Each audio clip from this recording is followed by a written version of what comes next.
You're just dead weight, my daughter said after I paid her mortgage for 5 years, so I took the deed back and. The Texas sun in August is a relentless interrogator. It beats down on the cracked earth, demanding truth, leaving no room for shadows or lies.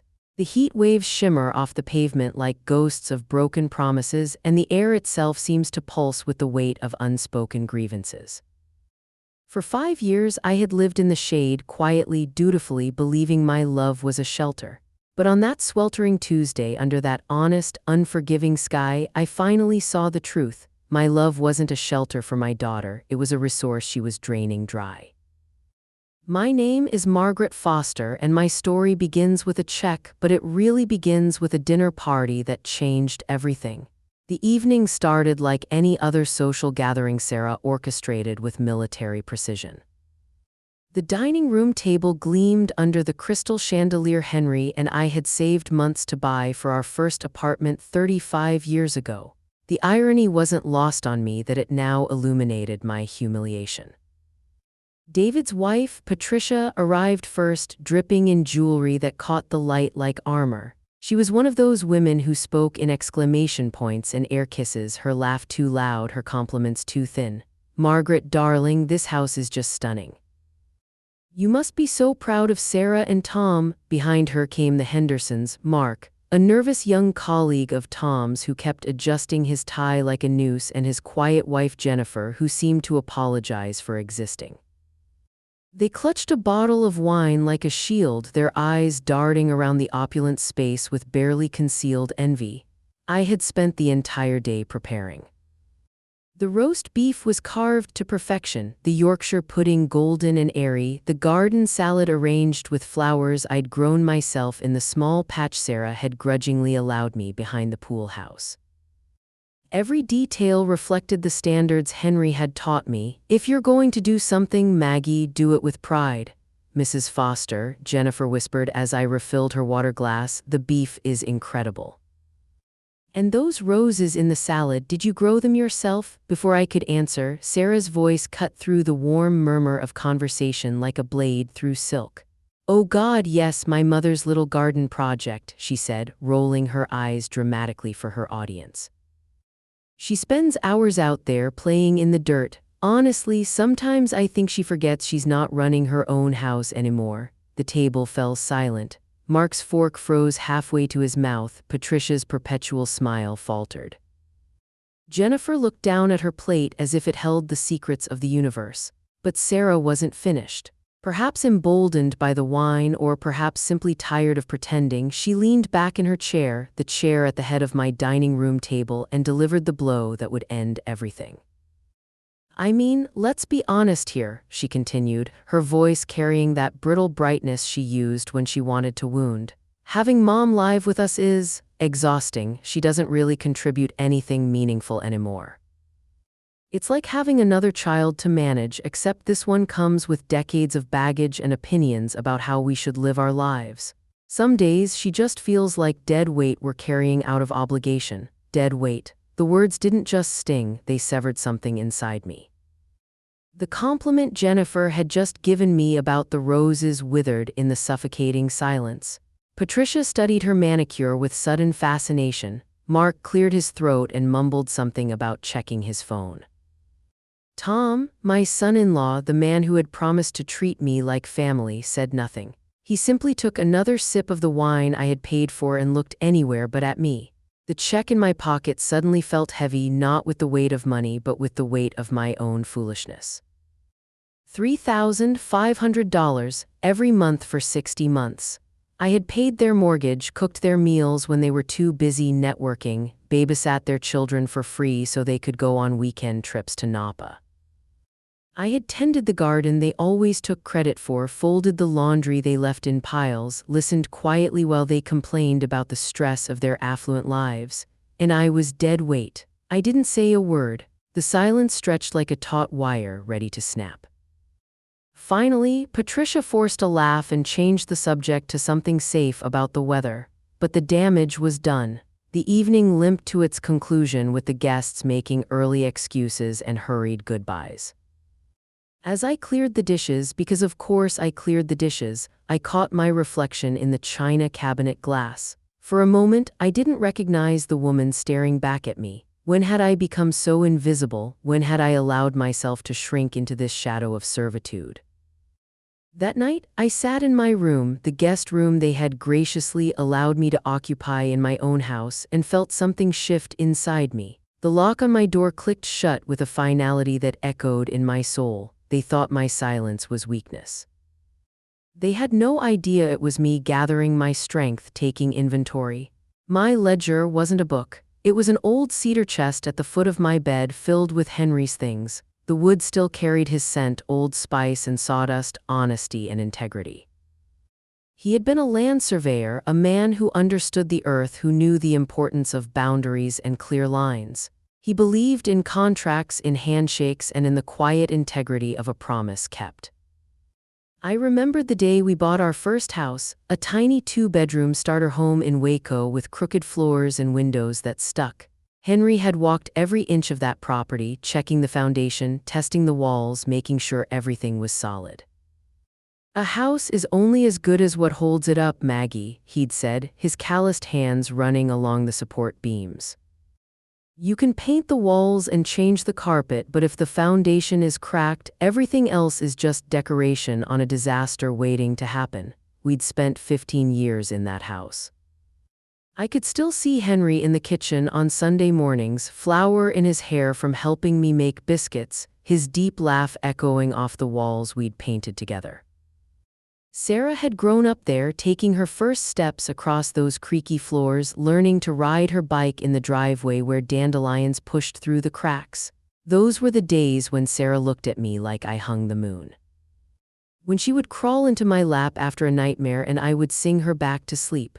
When she would help me in the garden, her small hands carefully planting seeds while I taught her about patience and nurturing growth. "Someday, this will all be yours," I used to tell her, gesturing to our modest kingdom.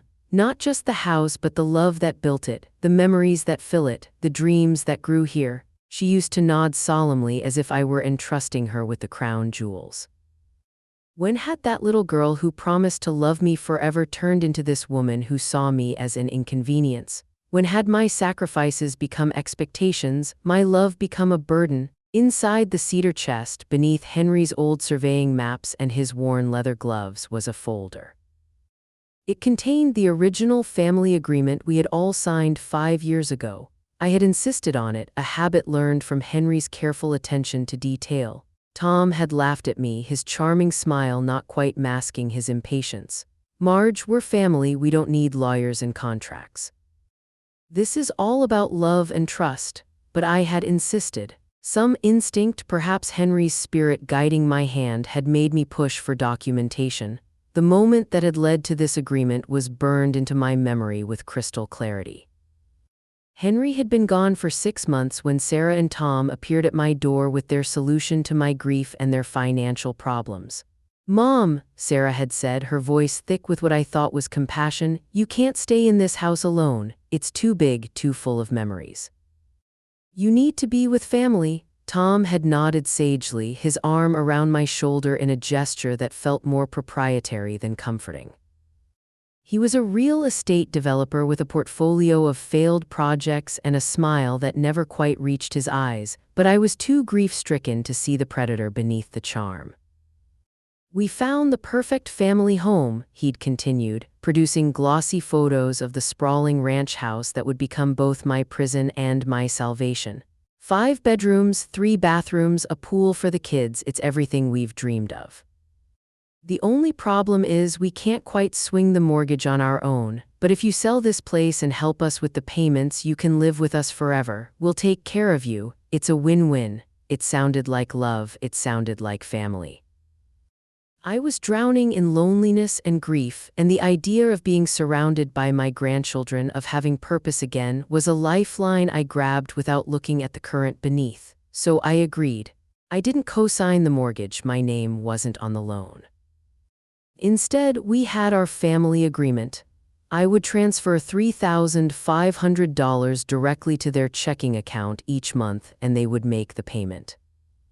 For 5 years, I had honored that agreement without fail, watching 60 checks disappear into their account like offerings to ungrateful gods. But Henry had taught me to read the fine print. And he had helped me draft one crucial clause before he died, a clause Tom and Sarah had glanced at and dismissed as legal nonsense. The clause stated, should Margaret Foster's contribution at any point exceed 50% of the total equity paid into the property, she shall have the option to convert her financial contribution into a legal ownership stake, equivalent to her percentage of the total equity paid, for 5 years. Their salaries had been just enough to cover the interest on their massive loan, the property taxes, and their lavish lifestyle. They lived like royalty on my dime, throwing dinner parties with expensive wine, taking weekend trips to luxury resorts, buying new cars every 2 years because their image required nothing less than perfection. My payments, $210,000 over 60 months, had been almost entirely responsible for paying down the principal, for building the actual equity in the house. Every month, while they spent their money on maintaining their facade, mine had been quietly, invisibly building the foundation of their American dream. I pulled out the calculator Henry had used for his surveying work, its buttons worn smooth by his patient fingers. I did the math, checking it twice, then 3 times. My contribution wasn't just 50%, it was closer to 87%. According to the contract they had signed and dismissed, I didn't just live in this house, I owned it, they just didn't know it yet. My first call was not to a lawyer, it was to my late husband's oldest friend, a retired judge named Samuel Clark who lived a quiet life on a ranch 2 hours north of Austin. Sam had been Henry's best man at our wedding, had bounced Sarah on his knee when she was small, had stood with me at Henry's graveside when the Texas earth claimed the best man I'd ever known. "Sam," I said, my voice steady despite the storm raging in my chest.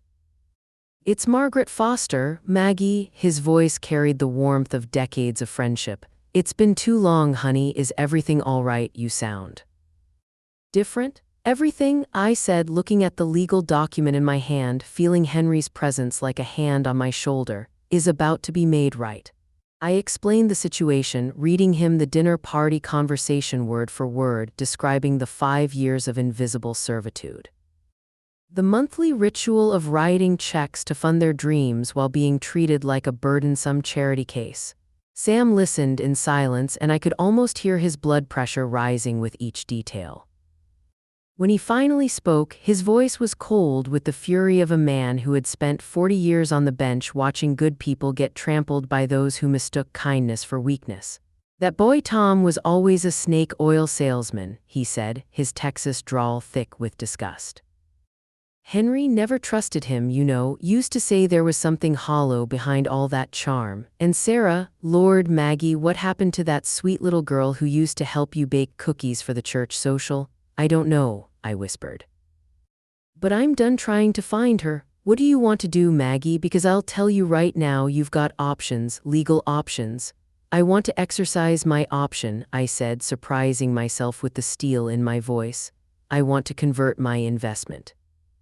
I want my house back." Sam was quiet for a long moment, and I could picture him in his study, reading glasses perched on his nose as he mentally reviewed the contract language I'd recited.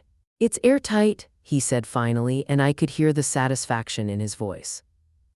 "Henry helped you write that clause, didn't he? Sounds like his work simple, clear, and absolutely bulletproof. They signed it, which means they're bound by it. You don't even need to go to court, not yet. You just need to have a lawyer send them a formal notice of conversion, along with an official property assessment and the accounting of your payments." He paused, and when he continued, his voice carried the weight of decades of legal experience. "Maggie, understand what this means. You're not evicting them, you're becoming their majority partner, and then you, as the majority owner, get to decide what happens to the property. You can charge them rent, you can sell the house. You can do whatever you want with what's legally yours, and they can't fight it." "They can try," Sam chuckled, but there was no humor in it. "But they'd be fighting their own signatures on a contract they entered into willingly." No judge in Texas would side with them, especially not when the facts show you've been subsidizing their lifestyle for 5 years while they treated you like hired help. The next day, while Sarah was at her yoga class and Tom was on the golf course closing a deal, which I now understood meant drinking expensive scotch and lying about his business prospects, I drove to Austin to meet with the lawyer Sam had recommended. Alina Diaz was nothing like the stuffy, ancient attorneys I'd imagined. She was young, sharp, and hungry with the kind of focused intensity that reminded me of a hawk circling prey. Her office was modern and efficient, all clean lines and floor-to-ceiling windows that looked out over the city skyline. She read the document with increasing amazement, her dark eyes gleaming as she absorbed the implications. "This," she said, tapping the paper with one manicured nail, "is absolutely beautiful. It's like your husband handed you the keys to a legal fortress and they walked right into it with their eyes closed." We spent the next week gathering the ammunition for what Alina called the most satisfying case of financial justice she'd seen in years. Bank statements showing my 60 consecutive payments, never late, never questioned. Mortgage statements from Wells Fargo showing how little principal Tom and Sarah had actually contributed. A sworn property assessment confirming the current value of the house and the equity distribution. Every document told the same story. I had been financing their life while they took credit for their success. Their social media posts about hard work paying off and building our dream looked particularly pathetic when contrasted with the paper trail showing whose money had actually built their dream. "I have to ask," Alina said as we prepared the final paperwork, "are you sure you want to do this? Once we send this letter, there's no going back. Your relationship with your daughter will never be the same." I thought about Sarah's voice at that dinner party. Dead weight. I thought about 5 years of cooking meals for people who couldn't be bothered to thank me, of babysitting grandchildren whose parents treated me like an employee rather than family, of writing monthly checks to fund a lifestyle that had no room for the woman who made it possible. "Alina," I said, my voice as steady as Henry's hand on a surveyor's level, "my relationship with my daughter ended the night she called me dead weight in front of a room full of strangers. What I'm doing now is just making it official." The certified letter was delivered on a Friday. I made sure I was home, positioned in the kitchen where I could see the front door but appear occupied with normal household tasks. I wanted to witness the moment their world shifted on its axis. I was making a pitcher of sweet tea, Henry's recipe, with just enough sugar to cut the bitterness, when Sarah came through the front door juggling yoga mat, designer purse, and a stack of mail. She was glowing with the self-satisfaction that came from an hour of expensive stretching and the validation of her yoga instructor's compliments about her form. "Mom," she called absently, sorting through the mail as she walked, "did you get the grocery shopping done? We're having the Hendersons over tomorrow night and I need you to make that roast they liked so much." It was so perfectly Sarah, assuming my availability, my compliance, my invisible labor in service of her social ambitions. For a moment, I almost felt sorry for what was about to happen. Almost. She stopped mid-stride when she reached the official-looking envelope, her brow furrowing in the way it had since she was a child encountering something she didn't understand. "This is weird," she said, more to herself than to me. "Why would Tom and I get something from a law firm? We're not involved in any legal stuff." She tore open the envelope with the casual confidence of someone who had never had reason to fear official documents. I watched as her eyes moved across the page, tracking the legal language that would reshape her understanding of everything. The transformation was remarkable. Color drained from her face as if someone had pulled a plug. Her hand began to shake, causing the paper to rustle like autumn leaves in a harsh wind. The letter slipped from her fingers and fluttered to the marble floor, the floor I had paid for. "What is this?" she whispered, her voice a strangled sound I'd never heard from her before. "Ownership stake, 87%, majority owner." "What does this mean?" The sound of her distress brought Tom jogging in from the garage, still sweaty from his workout, his face flushed with the kind of health that comes from never having to worry about where your next meal or mortgage payment is coming from. He picked up the letter with the confidence of a man who had never encountered a problem he couldn't charm or buy his way out of. His reaction was different from Sarah's. Not shock, but a flash of pure, unadulterated rage that transformed his handsome features into something ugly and predatory. The mask he'd worn for 5 years finally slipped, and I saw the man Henry had always suspected lurked beneath the polish. "You can't do this," he snarled, his voice low and dangerous. "We have a family agreement." "We had a deal." "I know," I said calmly, continuing to stir the tea as if we were discussing the weather. "I'm just enforcing it. According to the document you both signed 5 years ago, the one you called legal nonsense, Tom, I now own 87% of this house. Which makes me the majority owner." I set down the spoon and turned to face them fully, drawing myself up to my full height. For the first time in years, I felt like Margaret Foster instead of Mom or the burden or dead weight. And as the majority owner, I continued, my voice growing stronger with each word. "I've decided to make some changes around here." I picked up another envelope from the counter, one Alina had prepared for exactly this moment. "This is your new lease agreement. As of the 1st of next month, your rent will be $4,000. That's actually below fair market value for a house this size in this neighborhood, so really, I'm being quite generous." Sarah made a sound like a wounded animal. "Rent? You want us to pay rent to live in our own home?" "No, my dear," I said, savoring the moment Henry's careful planning had made possible. "I want you to pay rent to live in my home. Because according to the deed, which will be updated to reflect my majority ownership, this isn't your home anymore. You are my tenants now." Tom's face was cycling through shades of red that would have been comical if the situation weren't so serious. "This is insane. We'll fight this. We'll sue you for every penny."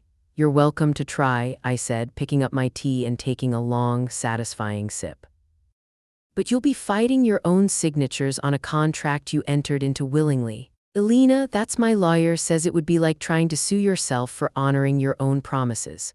I moved toward the doorway, then paused as if remembering something trivial. "Oh, and one more thing. I've decided to move into the master bedroom. It has better natural light for my reading. You can have my old guest room. I'm sure you'll find it adequately comfortable for tenants." The silence that followed was deafening. I left them standing in the kitchen, staring at the legal documents that had just turned their world upside down, and walked to what would soon be my bedroom, the one I should have claimed years ago. The days that followed were a masterclass in watching privilege crumble when it meets reality. Tom and Sarah tried everything: anger, denial, bargaining, legal threats, emotional manipulation. But Alina had been right. The contract was ironclad and the paper trail was damning. Their first move was to hire a lawyer, or try to. It turned out that finding quality legal representation requires money, and their finances were more precarious than their Instagram posts suggested. Without my monthly mortgage payments, they were living paycheck to paycheck, their lavish lifestyle barely sustained by Tom's sporadic real estate commissions and Sarah's part-time job at a boutique that paid more in social status than actual dollars. The lawyer they could afford, a strip mall attorney who specialized in personal injury cases, took one look at the contract and their payment history and essentially told them to start packing. "Your mother-in-law isn't stealing from you," he explained in a consultation that lasted exactly 15 minutes. "She's collecting on an investment you promised her.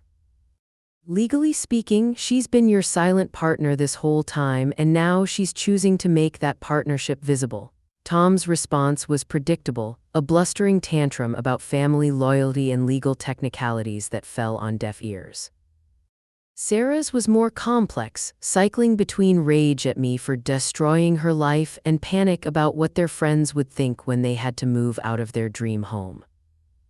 Their second move was to try emotional manipulation, which might have worked 5 years ago but fell flat now that I'd seen them clearly.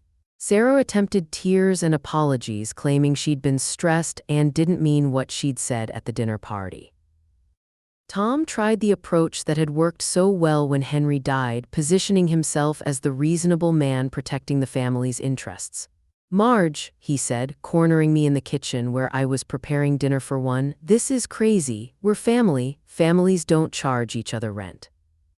Families don't evict each other. What would Henry think about what you're doing?" It was exactly the wrong thing to say. "Henry," I said, setting down my knife and looking him directly in the eyes, "would think I should have done this 4 years and 11 months ago. Henry never trusted you, Tom. He used to say you had the kind of smile that never reached your soul." The truth hit him like a physical blow. For a moment, his carefully constructed facade cracked completely, and I saw the frightened, desperate man beneath.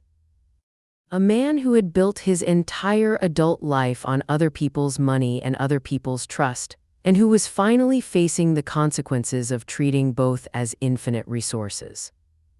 Their third move was to test the waters of defiance, refusing to acknowledge the lease agreement, acting as if they could simply ignore the legal reality and continue as before.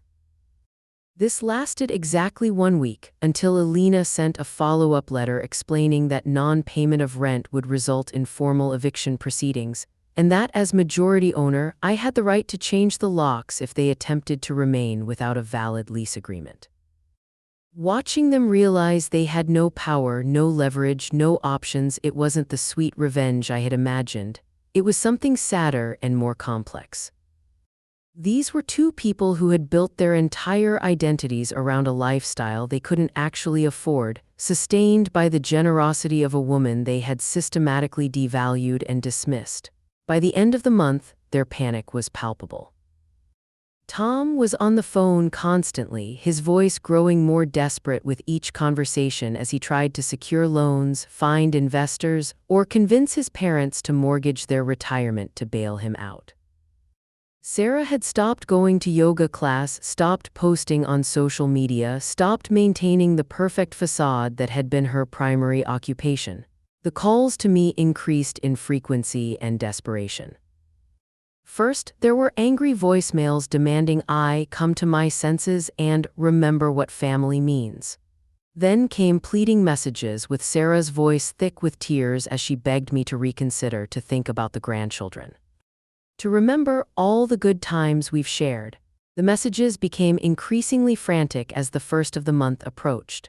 Tom left a rambling voicemail at 2 in the morning, his words slurred with what I assumed was expensive whiskey, alternating between threats and promises, curses and pleas. But the most telling communication came in the form of a text message from Sarah, sent at 3:17 in the morning. "Mom, please answer your phone. This can't be happening. We need to talk. This is all just a big misunderstanding. Please don't do this to us. We're family, remember.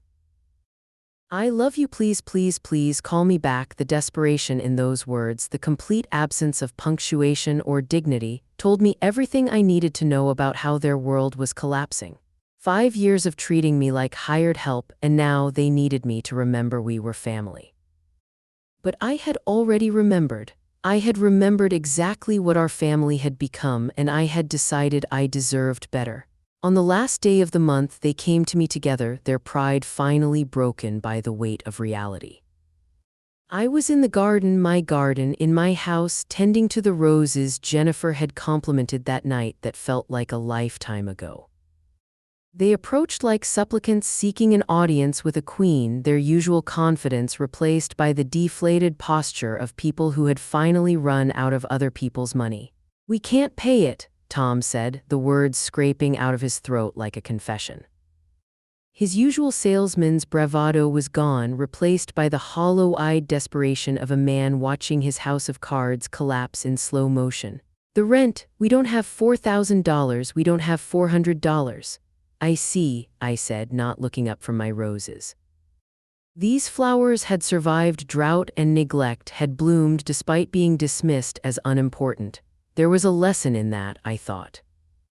"Well, according to the lease agreement, I require 30 days' notice if you're planning to vacate."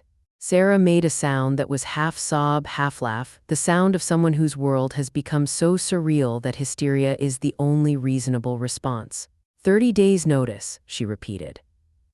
To move out of the house I thought was mine, the house where I was planning to raise my children. The house where she trailed off, perhaps finally understanding that this house had never been hers in any way that mattered.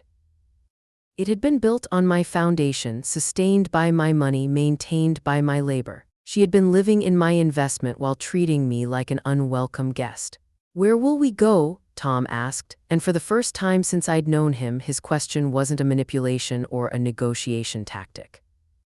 It was genuine desperation from a man who had never had to face consequences for his choices.